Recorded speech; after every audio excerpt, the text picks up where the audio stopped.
Hi friends, எல்லோரும் எப்படி இருக்கீங்க? ஆஃப்டர் எ லாங் பிரேக் நான் ஒரு சூப்பரான ரெசிபியோடு வந்திருக்கேன். அது என்னென்னா வத்த குழம்பு. வாங்க எப்படி பண்ணுறதுன்னு பார்க்கலாம்.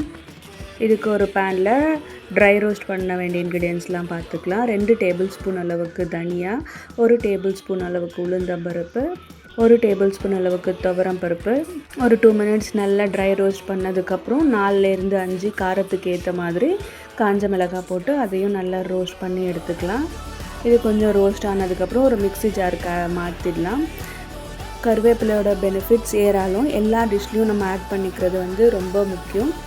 ஒரு கைப்பிடி அளவுக்கு கருவேப்பிலையும் வறுத்து அதையும் ஆட் பண்ணிக்கலாம். உங்களுக்கு கட்டி பெருங்காயம் இருந்தால் அதை ரோஸ்ட் பண்ணி அதையும் இதிலே ஆட் பண்ணிக்கோங்க. என்கிட்ட தூள் பெருங்காயம் இருந்ததுனால நான் மிக்ஸி ஜாரில் ஆட் பண்ணுறேன். அதே பேனில் கொஞ்சமாக எண்ணெய் விட்டு நம்ம எடுத்து வச்சுருந்த வத்தலை பொரித்து எடுத்து வச்சுக்கலாம். எண்ணெய் பொடி பண்ணுறதுக்கு அப்போ தான் உங்களுக்கு ஈஸியாக இருக்கும். நான் இன்றைக்கி மணத்தக்காளி வத்தல் தான் எடுத்திருக்கேன். உங்கள்கிட்ட என்ன வத்தல் இருக்கோ அதை ஆட் பண்ணிக்கோங்க. மிளகு சீரகம் அந்த பொடியில் ஆட் பண்ண மறந்துட்டோம். அதனால தனியாக ஒரு பேன் வச்சு அதை ரோஸ்ட் பண்ணிக்கிறோம். 1 டேபிள் ஸ்பூன் அளவுக்கு சீரகம், கொஞ்சம் கம்மியாக மிளகு, ஏன்னா காரம் இருக்கிறதுனால மிளகு கொஞ்சம் கம்மியாக ஆட் பண்ணிவிட்டு அதையும் அந்த மிக்ஸி ஜார்லேயே ஆட் பண்ணிக்கலாம். அப்புறம் ஒரு பெரிய கடாயை வச்சு ஒரு 100 ml அளவுக்கு நல்லெண்ணெய் ஆட் பண்ணிக்கலாம். இந்த குழம்பு நல்லெண்ணெயில் தாளிச்சிங்க அப்படின்னா தான் உங்களுக்கு டேஸ்ட்டு சூப்பராக கிடைக்கும். கொஞ்சமாக கடுகு, ஒரு 1/2 டீஸ்பூன் வெந்தயம் போட்டு கருவேப்பிலை, காஞ்ச மிளகாய் 2 உடைச்சி ஆட் பண்ணிக்கோங்க. இதில் பூண்டோட டேஸ்ட்டு சூப்பராக இருக்கும். நீங்கள் சாதத்தில் கலந்து சாப்பிடும்போது உங்களுக்கு எவ்வளோ பிடிக்குமோ பூண்டு அந்த அளவுக்கு ஆட் பண்ணிக்கலாம்.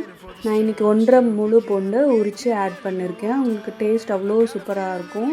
கொஞ்சம் வறுத்ததுக்கப்புறம் பெருங்காயத்தூள் 1 டீஸ்பூனு, ஒரு மீடியம் சைஸ் ஆனியன் நல்லா சாப் பண்ணி அதையும் ஆட் பண்ணிக்கிறேன்.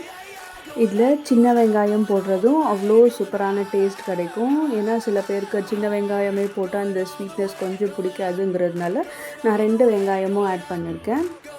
கொஞ்சம் வெங்காயம் சாஃப்ட் ஆகிற அளவுக்கு வதங்கணும். அதுக்குள்ளே அந்த பொடியை நான் மிக்ஸி ஜாரில் போட்டு எடுத்து வச்சுக்கிட்டேன்.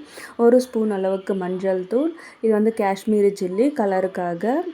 காரத்துக்கு ஏற்ற மாதிரி நீங்கள் வேணும்னா சில்லி பவுடரும் ஆட் பண்ணிக்கலாம். 2 டேபிள் ஸ்பூன் அளவுக்கு தனியா பவுடர் போட்டு இந்த மசாலா கொஞ்சம் குக் ஆகிறதுக்குள்ளே நம்ம 2 மீடியம் சைஸ் தக்காளியை நைஸாக பேஸ்ட் பண்ணி எடுத்து அதையும் இதில் ஆட் பண்ணிக்கலாம். கொஞ்சமாக டேஸ்ட்டுக்கு உப்பு போட்டு நல்லா கொதிக்க விடணும். இந்த அளவுக்கு கொதிஞ்சு எண்ணெய் பிரிகிற அளவுக்கு கொதிக்கணும். இந்த நேரத்தில் நம்ம புளி ஊற வச்சுருப்போம் இல்லையா, சின்ன லெமன் சைஸ் அளவுக்கு புளி கரைச்சி அதையும் இதில் ஆட் பண்ணிக்கலாம். கொஞ்சமாக 1 ஸ்பூன் அளவுக்கு வெல்லம் போட்டு நம்ம வறுத்து வச்சுருந்தோம் இல்லையா வத்தல், அதை பொடி பண்ணி இதில் ஆட் பண்ணிக்கலாம். ஏன்னா எல்லோரும் அதை வத்தலை ஒதுக்கி வச்சுருவாங்க. ஈவன் நம்மளும் அதை தான் பண்ணுவோம். அதனால் அதை பொடி பண்ணி சேர்த்துட்டோம் அப்படின்னா நம்ம அப்படியே சாப்பிட்டுக்கலாம். இந்த அளவுக்கு நல்லா கொதிஞ்சு எண்ணெய் பிரிஞ்சதுக்கப்புறம் நம்ம பொடி பண்ணி வச்சுருந்தோம் இல்லையா அந்த ட்ரை இன்க்ரீடியன்ஸை, அந்த பொடியை 2லேருந்து 3 டேபிள் ஸ்பூன் அளவுக்கு ஆட் பண்ணி நல்லா கலந்து விட்டோம் அப்படின்னா சூப்பரான மணத்தக்காளி வத்தல் குழம்பு ரெடி ஆகிடுச்சு. கண்டிப்பாக ட்ரை பண்ணி பாருங்கள். பார்த்ததும் சாப்பிடணும் போல் ஒரு டெம்டேஷன் இருந்தது. அதனால் சாதத்தில் கொஞ்சமாக போட்டு நல்லா பிசைஞ்சு கொடுத்தாங்க.